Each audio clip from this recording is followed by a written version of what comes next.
Hello and welcome to Daily News Simplified, an answer to what, why, and how of newspaper analysis.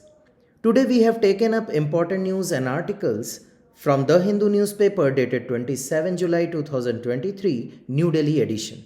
Topics for today's discussion are displayed on your screen. Let's begin the discussion. Inspiration for our first topic of today's discussion comes from this news, which featured on page number 1 of the Hindu newspaper.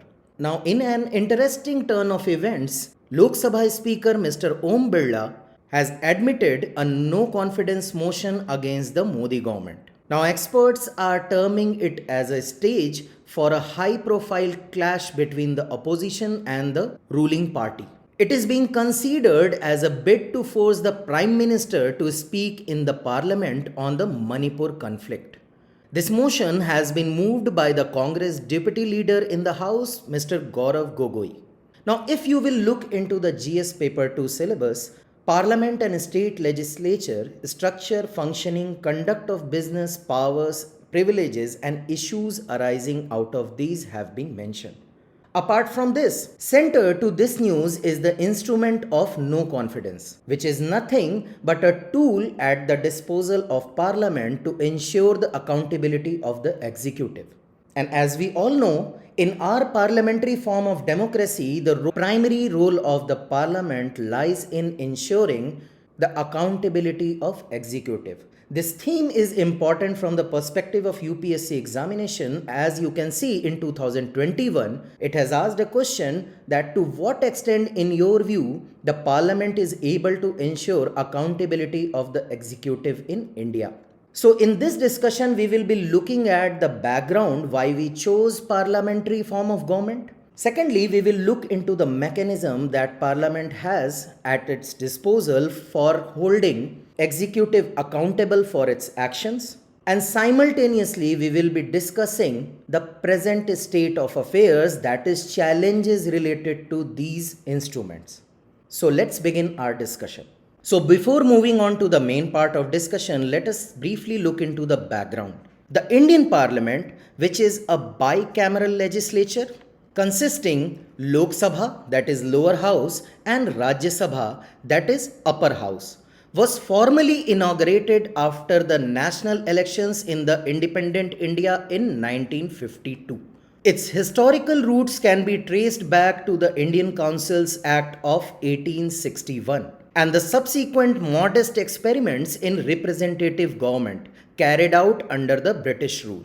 Beginning with the Colonial Council of the 19th century, the legislative councils that followed the Montagu-Chelmsford reform of 1919 aimed at gradually developing representative institutions of the natives. These institutions were very limited in the powers they possessed. It was only after the Government of India Act of 1935 that the presence of elected Indian representatives in the legislative councils became significant. However, they were not successful in transferring power in any real sense to elected representatives. The advent of the Second World War led to the imprisonment of most of the leadership of the Indian freedom struggle, and at the end of legislative reform aimed at self-rule. It was only after the drawing up of the constitution and the creation of the Twin Representation of People Acts in 1950 and 51 that national elections led to the first parliament of independent India. So the first question that should strike one's mind is why we adopted the parliamentary system. And the first obvious reason is familiarity. The constitution makers were somewhat familiar with the parliamentary system as it had been operating in India during the British rule. Another reason was preference to responsibility. Dr. Bhimrao Ambedkar pointed out in the Constituent Assembly that a democratic executive must satisfy two conditions, namely stability and responsibility.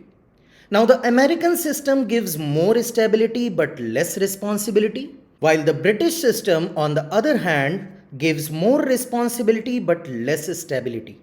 The draft constitution, in recommending the parliamentary system of executives, has preferred more responsibility when compared to stability. Another reason was the nature of the Indian society. Now, India is one of the most heterogeneous state and most complex plural societies in the world. Hence, the constitution makers adopted the parliamentary system as it offers greater scope for giving representation to various sections, interests, and regions in the government.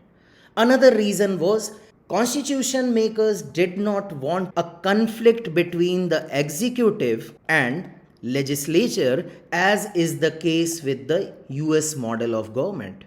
So it was a deliberate attempt to adopt the parliamentary system altogether, considering all these four factors. So we are using the term parliamentary accountability repeatedly. What does it mean? The doctrine of parliamentary accountability is a fundamental principle of Indian constitutional system which holds that the government is accountable to the parliament for its actions and decisions.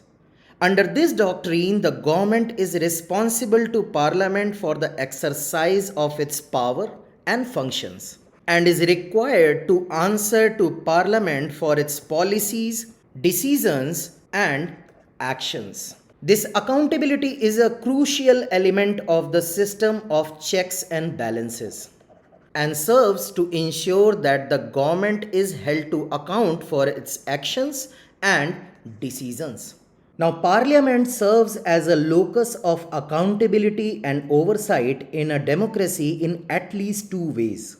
First, Parliament is the agency through which government is held accountable.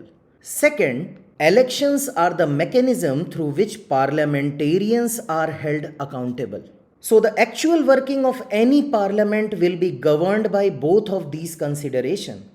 Thus, the manner in which Parliament is likely to hold the government accountable will certainly have some view in mind of how it will be held accountable in elections. Now, to understand Parliament's effectiveness as an agent of accountability, we must examine the formal mechanisms available to it to sanction governments.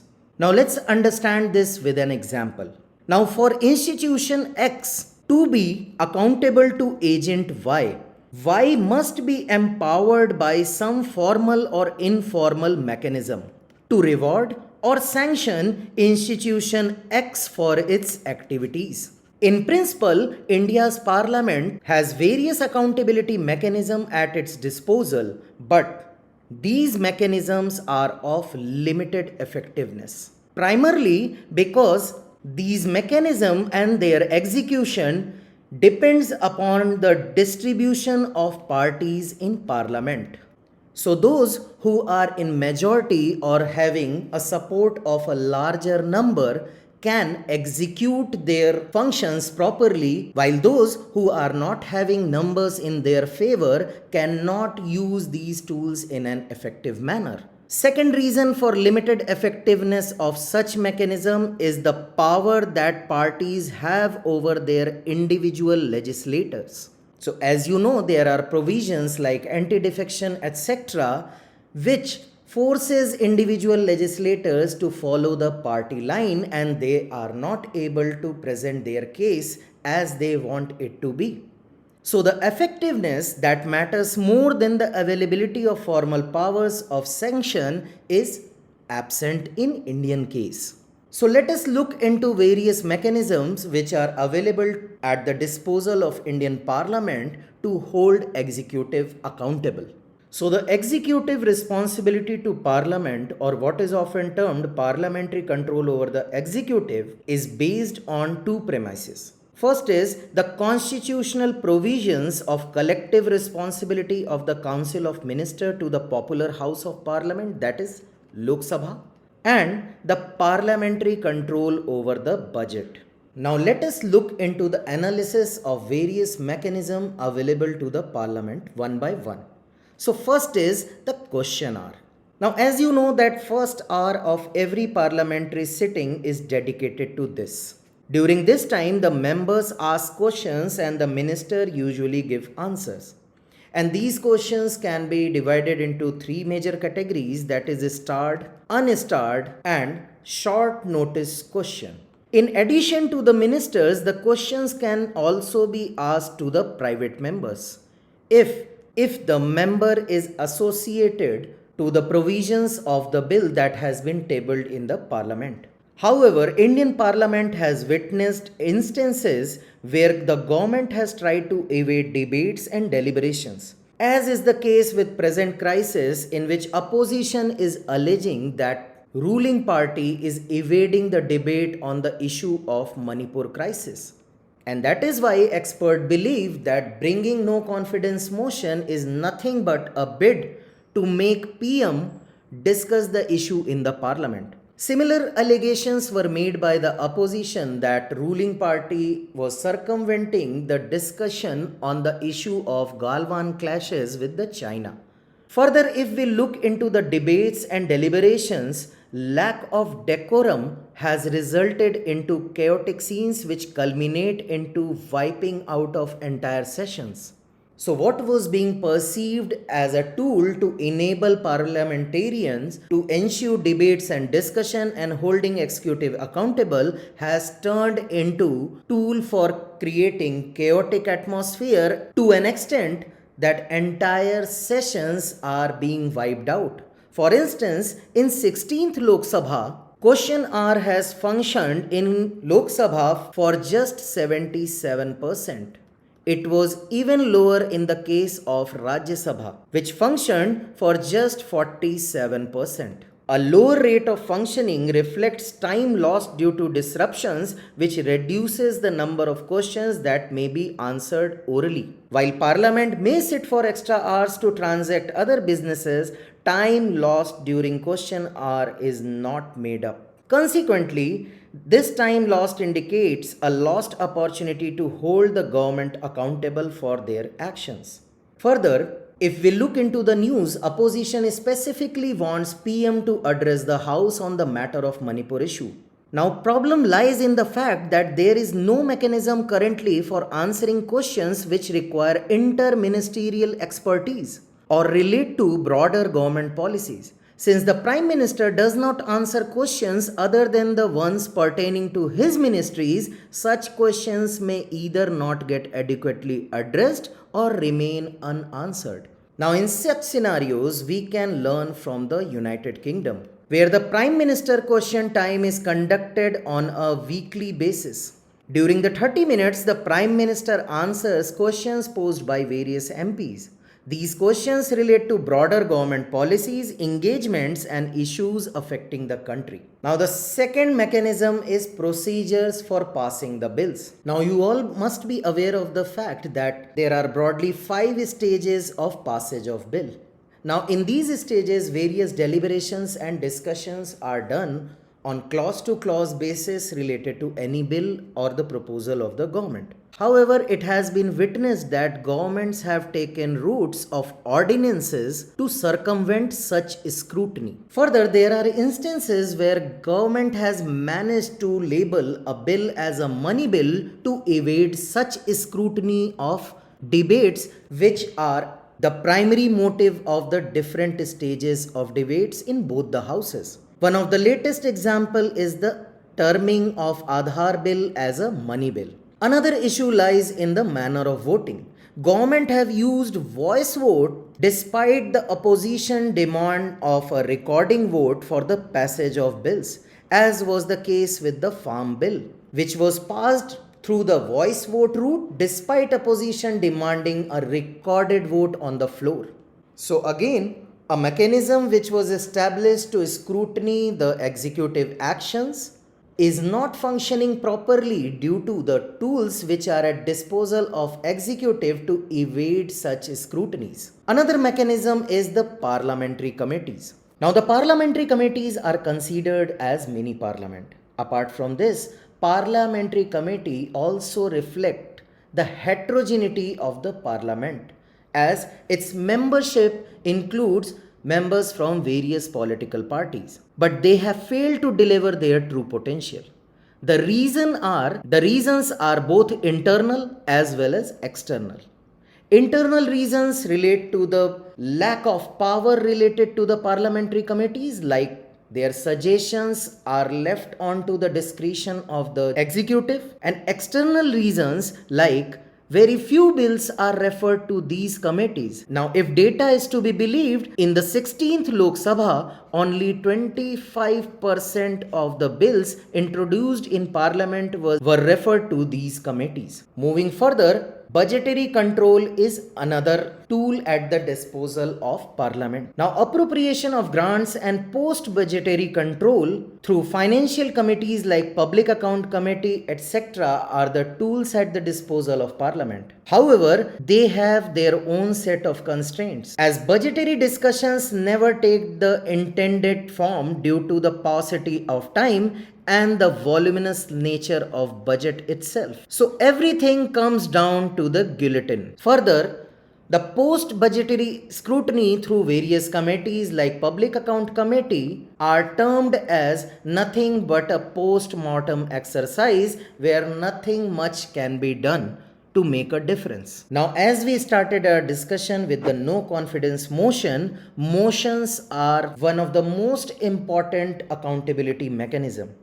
No discussions on matter of general public importance can take place except on a motion made with consent of presiding officer. There are several of these like substantive, substitute and subsidiary motion, along with closure motion, privilege motion and the no confidence motion.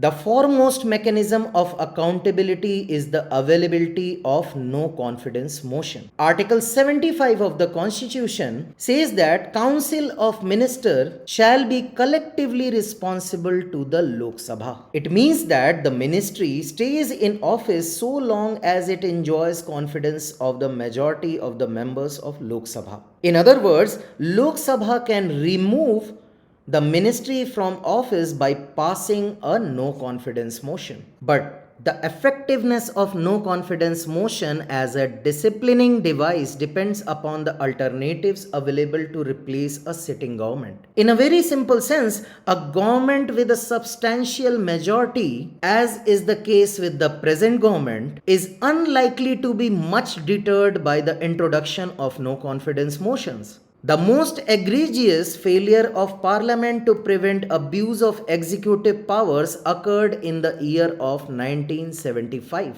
when the then government rammed resolutions approving the presidential proclamation of an internal emergency through both houses of the Parliament, suspending the fundamental rights of the citizens. The Congress party, which was then in power, voted to approve the emergency proclamations by the vote of 336 to 59.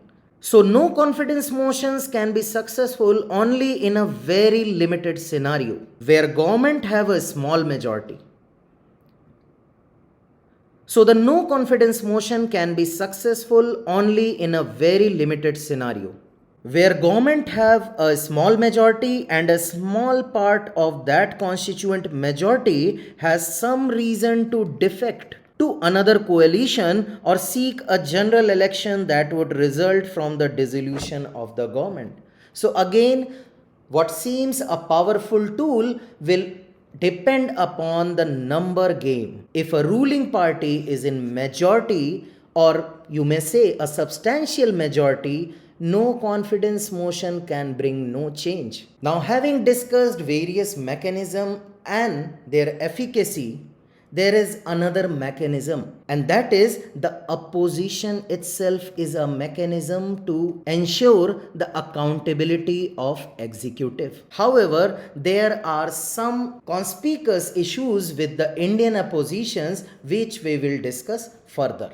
Now, the opposition is the constituent part of the parliament that has the most incentive to use statutory powers of parliament to keep the government accountable. The opposition's ultimate sanctioning weapon is that it might be a credible alternative in the next general election. But it can be argued that in the practice of parliamentary opposition in India, opposition uses parliament more to impugn the credibility of governments than to exercise accountability of government for the sake of good governance. Now this is because of number of structural reasons. So to start with, the effectiveness of the opposition simply depends upon the party composition in the parliament. That is, its effectiveness will be based on its number in the parliament. So in cases where the governments have a comfortable majority, there is not much that opposition can do to censure the government. Second reason is opposition parties are unable to generate new information about the government activities that can allow them to take the executive to task. Virtually all opposition parties are reactive rather than proactive. So most of the issues which opposition party took up in Indian parliamentary system are exposed by some other agencies. So their actions are merely reaction to those exposures, and they fail to act proactively to themselves unearth any wrongdoing of the government. The third and unsurprising reason is the opposition parties tend to focus on issues judged to have significant immediate political payoffs rather than on the day-to-day functioning of the government.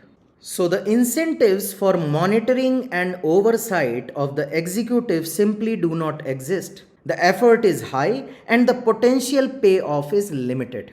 Opposition parties are likely therefore to focus more of their attention on political scandals such as financial scams and corruption cases, where they can attack individuals rather than try to force institutional and systematic changes. Now, opposition in any parliamentary system faces another dilemma. It cannot always oppose the government because it may be blamed for obstructing business, nor can it get away with the credit of enacting a legislation. Arguably, this dilemma hampers opposition parties immensely in Indian parliament. There are numerous examples of parties that will often not vote for legislation not because they disagree with the content of a particular bill, but because they do not want the government to be able to garner credit for passing it. Apart from this, in India's parliamentary democracy, the formal mechanisms of accountability that parliament poses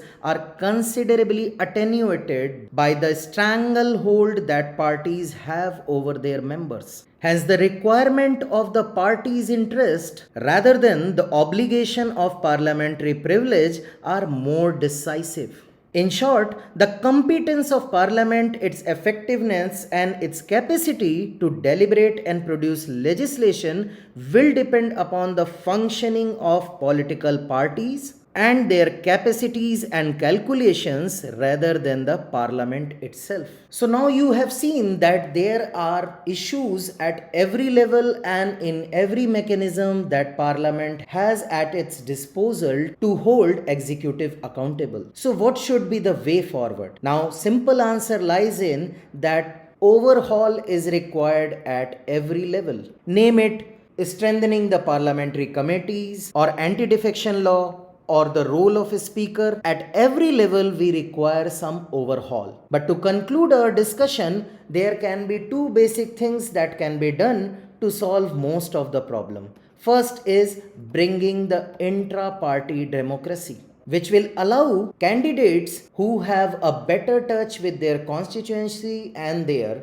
electors to get into the parliament and thus putting up the issues which are relevant to the society. Second step that can be taken is the strengthening of the functioning of the parliamentary committees by ensuring the referral of important bills to the parliamentary committees and empowering the inputs given by the parliamentary committees to be included in the final draft of the act or the bill.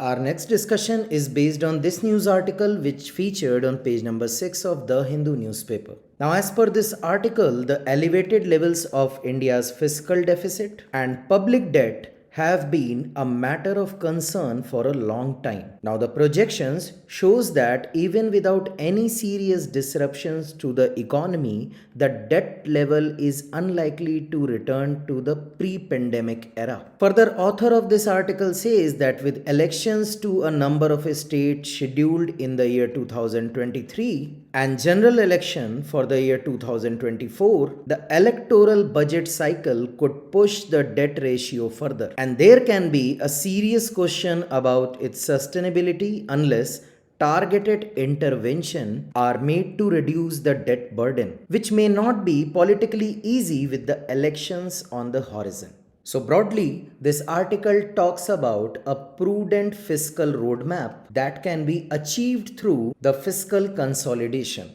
Now, if you will look into the GS paper 3 syllabus, Indian economy and issues relating to planning and mobilization of resources, growth, development and employment has been mentioned. So as correctly said by the author that today's borrowing is taxing tomorrow, that is, the burden of large deficits and debt will have to be borne by the next generation. In today's discussion, we will be looking at what is fiscal consolidation, why it holds significance, how it can be achieved, and what are the recommendations of the 15th Finance Commission with regard to fiscal roadmap that India should follow. Now, before moving on to the main part of discussion, let us understand some important key terms so that you can understand the discussion in a more lucid manner. So first is the public debt. Now, public debt is nothing but the total amount, including total liabilities borrowed by the government to meet its development budget. It has to be paid from the Consolidated Fund of India. The term is also used to refer to overall liabilities of central and state governments, but the union government clearly distinguishes its debt liabilities from the states. The central government broadly classifies its liabilities into two categories: the debt contracted against the Consolidated Fund of India and against the public account. Now, another important term is debt to GDP ratio. And as the name suggests, the debt to GDP ratio is nothing but ratio of country's public debt to its gross domestic product. And it is expressed in terms of percentage. The debt to GDP ratio can also be interpreted as the number of years it would take to pay back debt if GDP was used for repayment. Now, the higher the debt to GDP ratio, it is less likely that the country will pay back its debt and the higher its risk of default, which could cause a financial panic in the domestic as well as in international market. Now, another term is the fiscal deficit. Now, fiscal deficit is nothing but a difference between total revenue and total expenditure of the government. It is an indication of the total borrowings needed by the government. Now, taking cue from the author's stand that today's borrowing is taxing tomorrow, the fiscal discipline becomes very important for any economy to sustain and grow. And in this regard, government came up with the Fiscal Responsibility and Budget Management Act of 2003. It was an act of the Parliament of India to institutionalize the financial discipline, reduce India's fiscal deficit, and improve India's macroeconomic management and the overall management of the public funds by moving towards a balanced budget and strengthen fiscal prudence. The main purpose was to eliminate the revenue deficit of the country and bring down the fiscal deficit to a manageable 3% of the GDP by March 2008.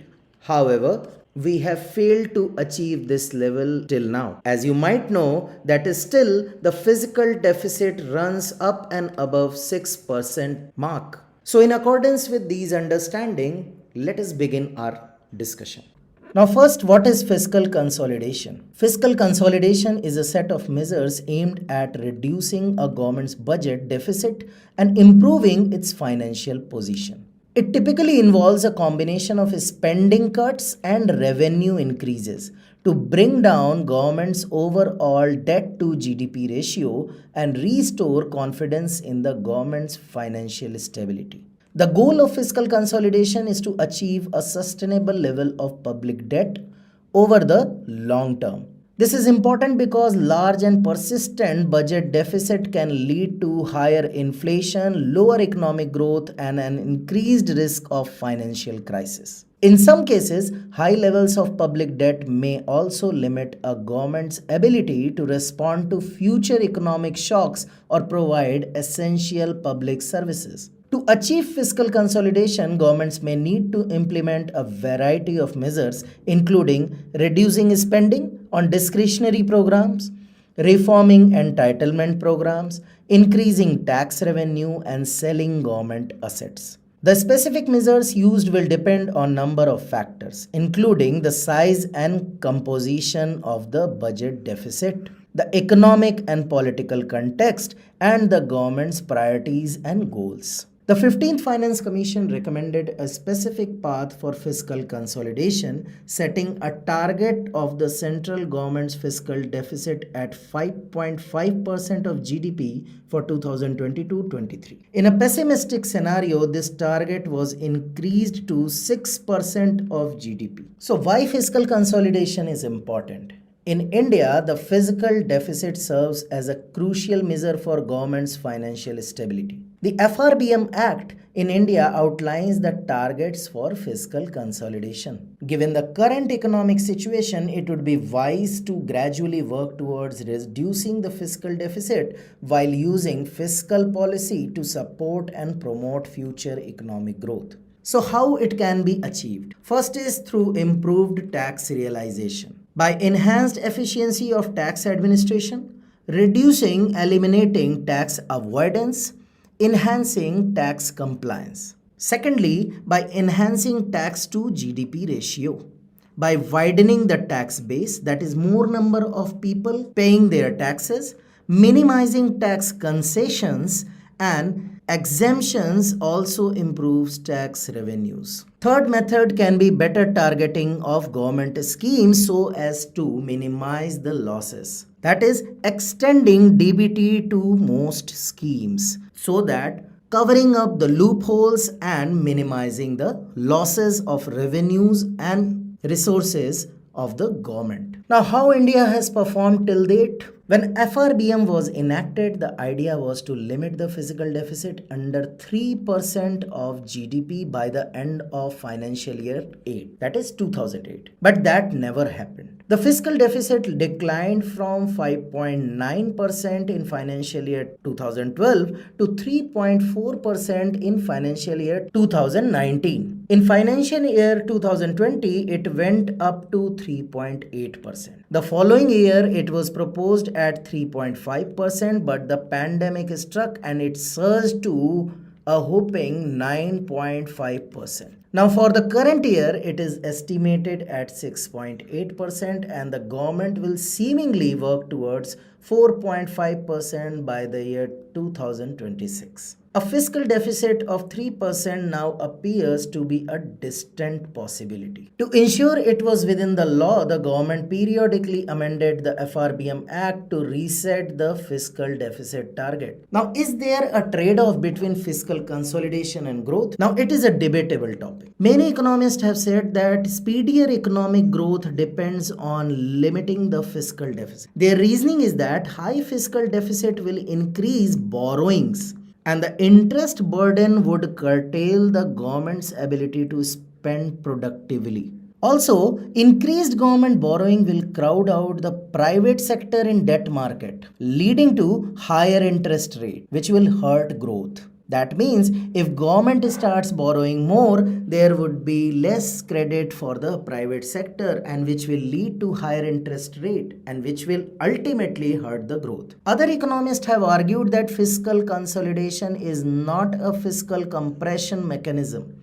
Rather, it is an expenditure switching mechanism. The original FRBM Act of 2003, they say, pushed for shifting the expenditure from revenue to capital, which will lay the foundation for higher growth.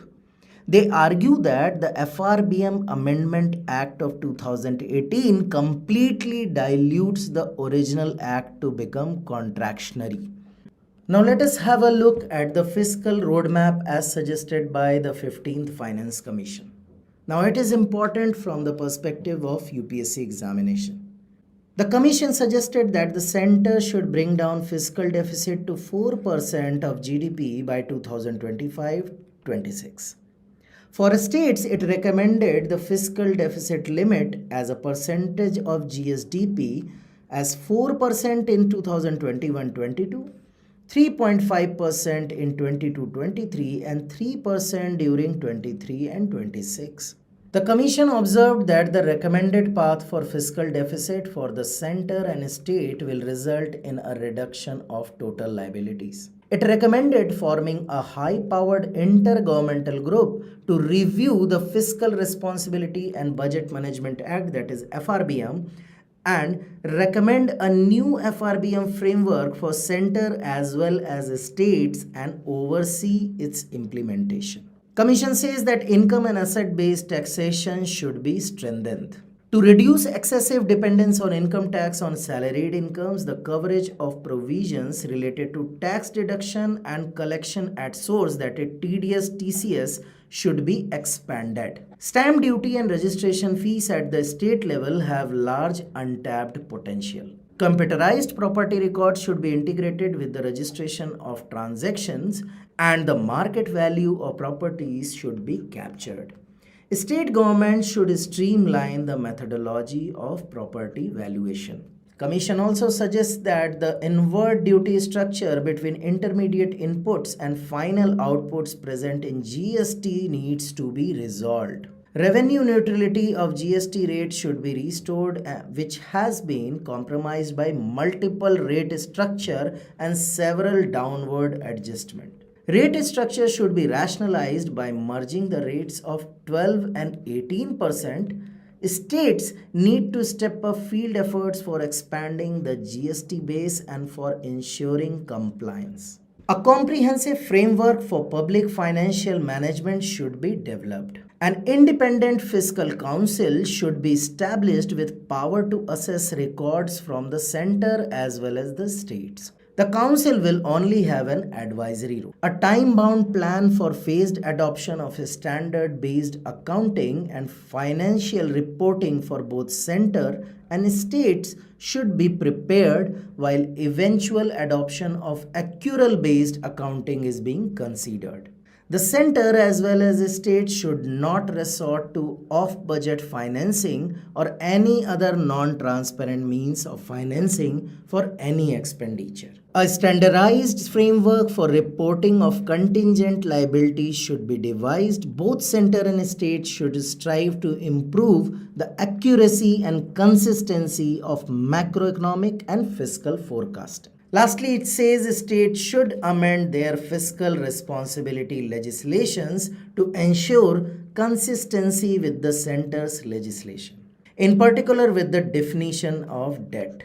States should have more avenues for short-term borrowings other than the ways and means advances, an overdraft facility from the Reserve Bank of India. State may form an independent debt management cell to manage their borrowing programs efficiently. The next discussion is based on the news which featured on page number 11 of the Hindu newspaper. Now, the Congress president and leader of the opposition in the Rajya Sabha, Mr. Mallikarjun Kharge, said that he was insulted when his microphone was turned off while he was speaking during the session of the parliament. He called it a breach of his parliamentary privilege. Now you might know that Article 105 and Article 194 of the Indian Constitution deals with the privileges accorded to the parliamentarians and to the legislators of the state assemblies respectively. Now these privileges can be broadly classified into two heads, that is the individual privileges and collective privileges. Now these are certain privileges to the members of the house so that they can perform their duties or can function properly without any hindrance. But of lately, this privilege issue is in news for all the wrong reasons. Sometimes privileges has been invoked by state legislative assemblies to punish some reporters or cartoonists, while several times the issue of breach of privilege has been picked up or used to stall the sessions of the parliament. Now, if you will look into the GS paper 2 syllabus, powers and privileges related to parliament and state legislature has been clearly mentioned. Apart from this, UPSC in 2014 has asked a question that the powers, privileges and immunities of parliament and its members as envisaged in Article 105 of the Constitution leave room for large number of uncodified and unenumerated privileges to continue. You have to assess the reason for the absence of legal codification of the parliamentary privileges and how can this problem be addressed. So here in this discussion we will be taking up concept of privileges and types of privileges. Apart from this, we will discuss why we need such privileges. We will look into the question that should India codify these privileges, and we will also look into various recommendations regarding codification of privileges. So let's begin our discussion. Now, as you can see here, Article 105 talks about powers, privileges and immunities of Parliament and its member. And same is the case with the Article 194 for the state legislative assemblies. Now, subclause 1 talks about the freedom of speech. Subclause 2 talks about immunity from proceedings in court. While subclause 3 says that in other respects the power, privileges and immunities of each house of parliament, of the members and the committees of each house shall be such as may from time to time be defined by parliament by law. So parliament is the authority to define what are the privileges and what are other features related to it. So the constitution under Article 105, as you have seen, for parliament and its members and committees, and Article 194 for state legislature, its members and committees, confer certain privileges on legislative institutions and their members. It has been provided to protect freedom of speech and expression in the House and insulates them against litigation over matters that occur in these houses. It also protects against any libel through speeches, printing or publishing. It ensures their functioning without undue influence, pressure or coercion to ensure sovereignty of the parliament. So these are the very reasons for which these privileges have been envisaged in the constitution. Now privileges are based on 5 sources. Some of them comes from the constitutional provisions while others comes from various laws of parliament, rules of both the houses, that is Lok Sabha and Rajya Sabha. Some parliamentary convention also are the source of these privileges, and apart from these, some judicial interpretation have also formed the basis of some parliamentary privileges. You have seen the basis for providing these privileges. Let us look into what are the reasons, that is, why we need parliamentary privileges. First thing is freedom of speech and expression. Before going into this, we must understand what are parliamentary privileges. These are certain rights and immunities that are granted to member of parliament, that is MPs, and member of state legislatures, that is MLA or MLC, in order to enable them to perform their duties effectively. Now certain reasons are there. First is freedom of speech and expression. Now parliamentary privileges ensure that MPs and state legislators can express their opinion freely and without fear of legal action. This is important because it allows them to represent the views and concerns of their constituents without fear of retribution. Second reason is protection from legal action. This makes them immune from legal action for statements made in the course of their duties. This is important because it allows them to express opinion freely, even if those opinions are controversial or critical of the government and other institutions. Now, third reason is access to information. Now, these privileges provide MPs and state legislators with the rights to access certain types of information that may be necessary for them to perform their duties effectively. This includes access to government documents and information about the activities of public officials. And lastly, it provides them control over their proceedings.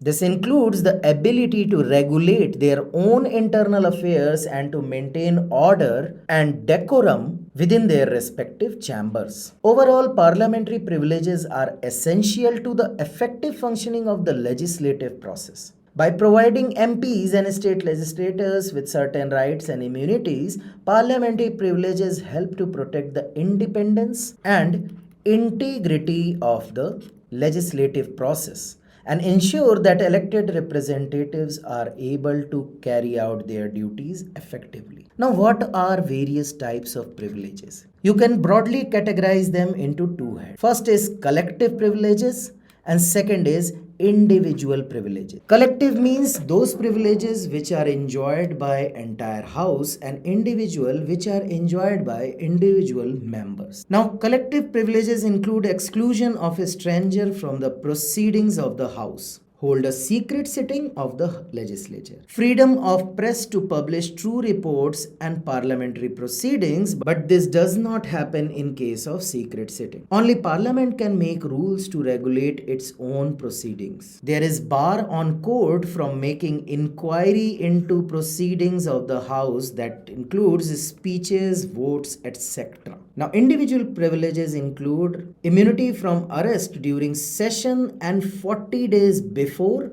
and 40 days after the session. Protection available only in civil cases and not in the criminal cases. They are not liable in any court for any speech in parliament and are also exempted from jury service when the house is in session. So the question arises, should India codify the privileges?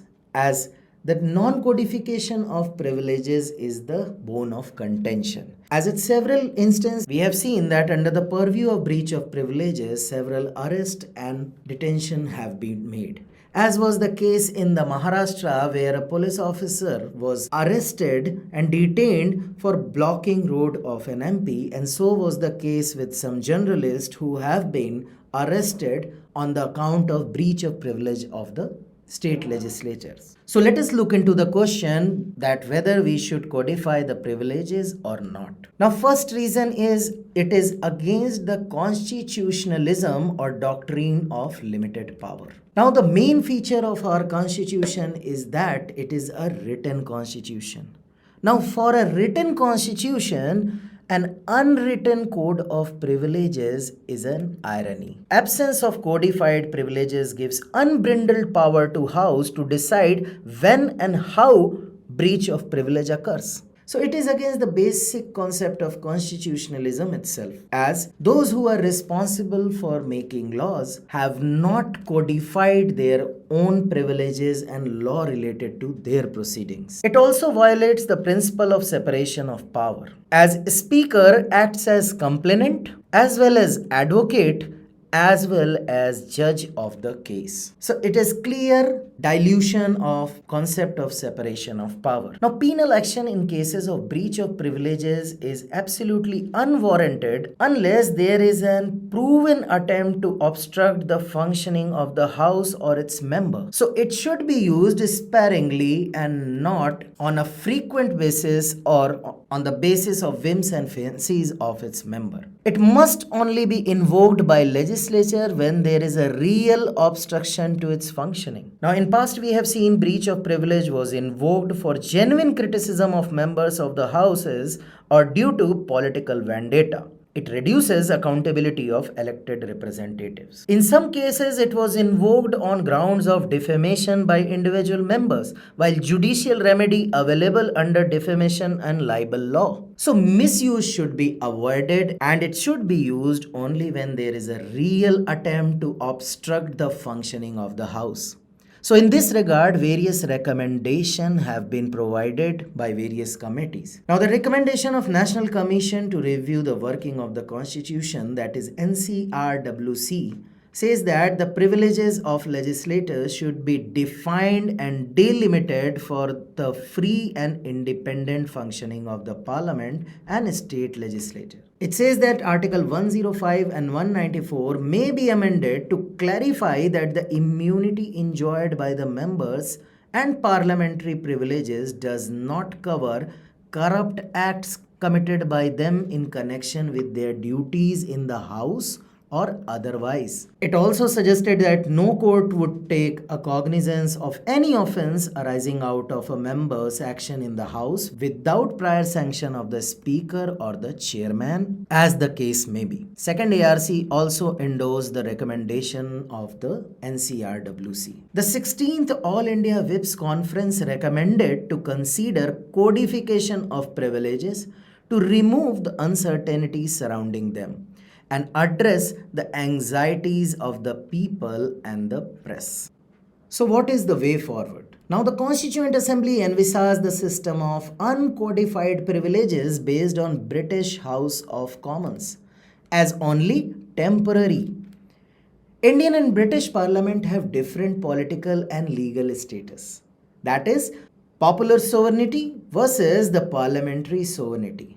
Therefore, there is need for proper codification of privileges as was done in Australia in 1987. It has passed a Parliamentary Privileges Act, clearly defining privileges, the condition of their breach and consequent penalty, while India is yet to do so. Now, the decision of a speaker may be influenced by his or her political affiliation. Therefore, the trial must be conducted by a competent, independent and impartial tribunal. Higher judiciary must set limits on punitive power. Now, lastly and most importantly, the sovereign people of India have restricted right to free speech while their representatives have absolute freedom of speech in the houses. As you all know that there are provisions related to reasonable restriction on the freedom of speech and expression, while there is no such provisions related to the representative in the house. So the courts must revisit earlier judgments to find right balance between fundamental rights of the citizen